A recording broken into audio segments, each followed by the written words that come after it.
to make certain something isn't going on. So that wasn't even done. And on top of that, the man is yelling, screaming, hollering that he's obviously in pain.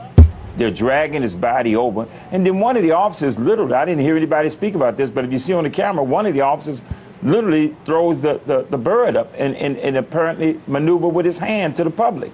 So Now, I'm going to defend the officers because once in a while they deserve defense. They should be allowed to throw the bird up. But again, what does that say about professionalism? What does that say about standing a degree or two above the criminals we're expecting you to arrest?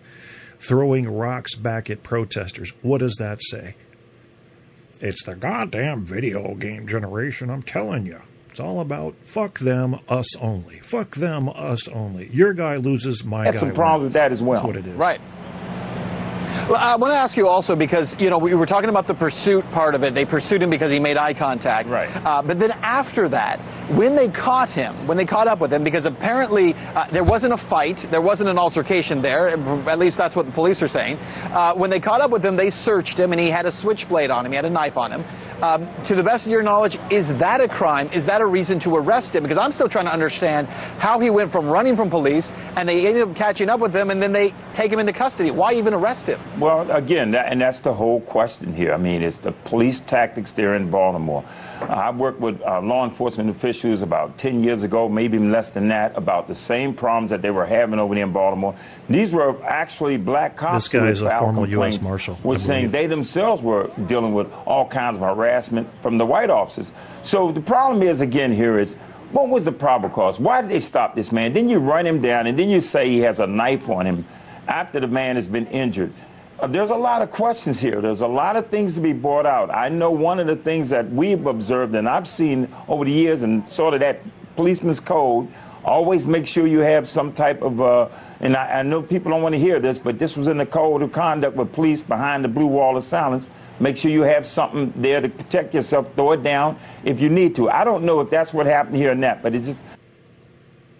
Now, I feel mixed on this. First of all, it is not right to assume every police officer is carrying something to plant on you in order to protect him or herself if necessary. Yet this is fucking alarming. And if this is going on with your average police force, this shit needs to stop. And there needs to be a way to make sure it stays stopped. I don't know how to do it. Maybe stop and frisk inside the goddamn department before they leave. But something's got to give. I heard on NPR earlier they were saying maybe a good idea for police officers is have them do some kind of internship first and have a peer-reviewed acceptance into the force. Then again, if there's a code of silence and a code of illegal behavior to protect yourself from the laws that you're supposed to be responsible for enforcing, what the fuck good is that going to do? That's foxes indoctrinating foxes into the henhouse. It's kind of strange that all of a sudden this knife comes up when the knife wasn't the reason why they chased him. Right. It seemed to have nothing to do with it. It was almost secondary. The other thing I wanted to ask you about is the fact that early on, when the police commissioner was talking about this, he said that Gray was arrested without incident. And yet you have a young man who clearly on the video that was taken on cell phones. Yeah, I need to pause this because Stabby brought up a good point.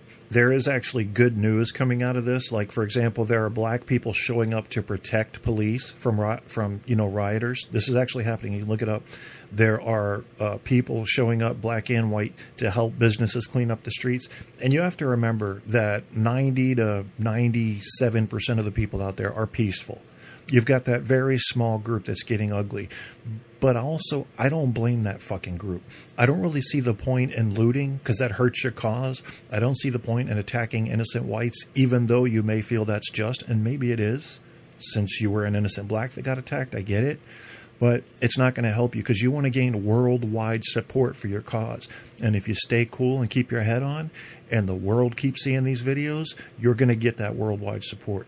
But if you act like animals, you're going to get the cage. It's the way it's always gone. That's the way it's always going to go. All I hope to see is that cops that act like animals also get is injured. Clearly, he's in pain. That's right. He's taken into custody. He soon goes into a coma and then shortly afterward dies. How can you say that he was arrested without incident?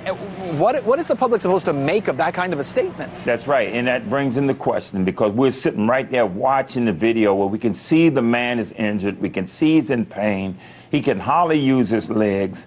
They're saying that, hey, well, when he got up on the wagon, the back of the police wagon, he appeared to be standing. We're not medical doctors. We don't know. His back could have been severely damaged then. I know one of the techniques that a lot of officers use when they jump out on these guys is the first thing you do is you throw your knee into that back as hard as you can, into that neck. They press that head down onto the ground. We look at what happened with Eric Garden up in New York. When we look at the man that was, I think was out in Arizona, we saw how the police was mashing his head into the ground. It's always this sort of technique of going for that head and that neck and that back. That is something that I have seen in law enforcement and dragnet operations that I've operated around the country. That I've seen officers do that often, especially with young black men. I can't remember my crack. Yeah, well, and the last thing I want to ask you about, Matthew, before you go, though, is the question about the neck. A lot of people are asking over and over, even with the knee into the back, how do you have a neck injury that severe? Quickly, what would you say about that? Well, I mean, again, it's according to the type of prep. You jump on that person, if it's a small person, less weight, and you throw all of your pressure into that knee and you catch him in that back in the right spot, I believe you can definitely do some severe damage. Even if it wasn't to the extent that what it was finally when they put him in that van and all the other movement. That's why in football players and everywhere else when you have athletic injuries, the first thing they do is they control that neck. They put you in a brace. They make sure you are stable. You don't move anymore because you can definitely bring more injury to an individual. If that vehicle, why did they stop? We got this sort of broad brush of the officers stopping several places, not bringing him emergency equipment, not bringing him to check him out. There's some real law enforcement problems with this situation here. All right. Well, Matthew Fogg, retired U.S. Marshal, thank you so much for your insight on this. Appreciate it. Thank you. Yeah, retired U.S. Marshal. I think that's pretty obvious, Matthew. We know there are law enforcement problems. Unfortunately, we've been having this discussion for a couple of 100 years. So what's going to change today? Stabby brought up a point in the chat room, as he often does. He's got a bad habit of that. First of all, Jeb, are you talking about Jeb Bush guy with his fart smell? I didn't know you got that close to him, and I didn't know he was into coon hunting. But, tell him good luck in the campaign and all. Stabby brought up a point about the speed of online media. One thing we're going to have to train ourselves to do in America, and this has to be taught in the home to children so that they grow up understanding this, not only critical thinking, which should be fucking forced education by the 5th grade, and I don't know if it is, I don't think it is, but also not to react too quickly, because oftentimes the initial report on anything is going to be partially false. And people have emotional, knee-jerk reactions, and you need to wait. Just wait. Just give it a little bit. Give it a few days for some details to come out, because you can remember in situations like the Missouri one, it turns out that guy wasn't hands up, don't shoot. That's what the Justice Department report said. He basically wrestled with the officer, and once you put your hands on an officer and that officer hasn't done anything to you, I give the officer full rights to shoot your ass. That's the way I feel about it. Having said that, I would encourage black people all over this country to arm themselves, just like they said in Detroit, arm yourselves, because you're being targeted, and you may find yourself needing to defend yourself against police. That is a shame. That is a shame. Serve and protect my ass. We're going to have to force serve and protect. You're not going to get it nicely. I'm sorry that's true, but it is. You can only deal with dick-headed bullies by being a dick-headed bully back. What a shame. What a shame. I really thought we were moving ahead. TED Talks. I thought we were moving ahead. We're not moving ahead. In fact, with the increasing population and with the problems that food and water and climate change is going to bring in the next couple 100 years, I think we're fucked. We got to get some people off of this rock quickly and go fuck up some other rocks, or we're not going to make it as a species. Do we need to? Maybe we shouldn't. Maybe George Carlin was right. We are a fucking waste. We just consume and move, kill each other if it doesn't fit our perfect model of thinking and behavior, kill each other, consume and move. What good are we doing for anybody? All we're doing is existing. That's all humans have managed to do.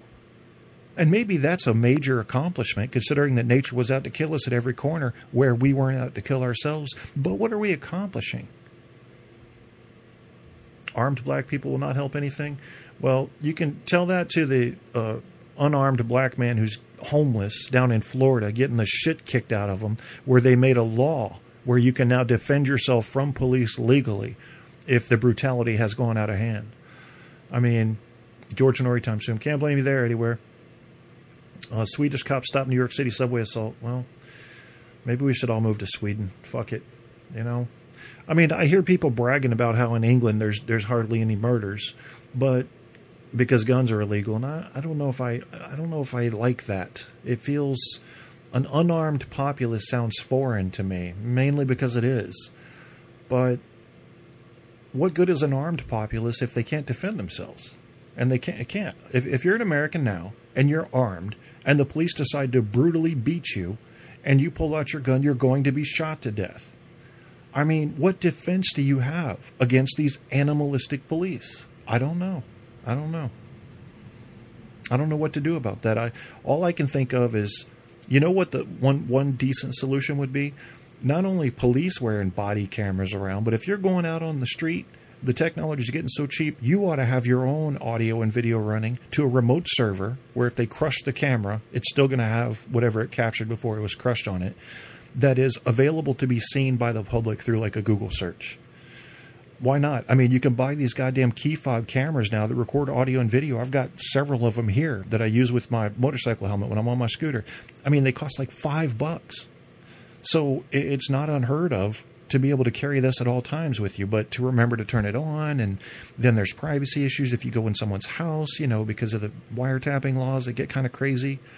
How do we stop this? How do we encourage police to do what they vowed to do?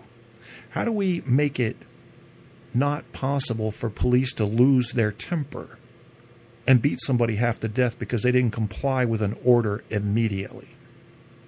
I don't know. I just know that if I were black right now, I would definitely feel targeted.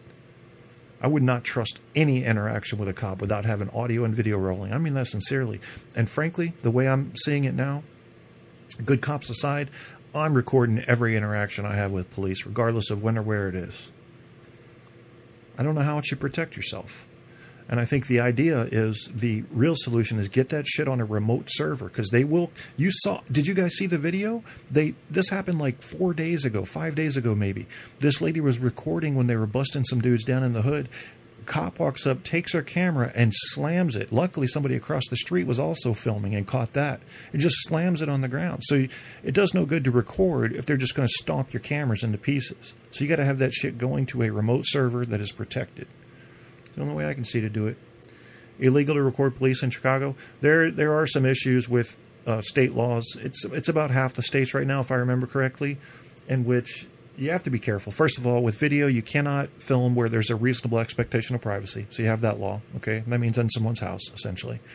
Also, there are wiretapping laws, and these are where they get tricky. You have single-party and two-party states, and all-party states. And Virginia, where I live, happens to be a single-party state, meaning if you're going to record audio, it says nothing about video.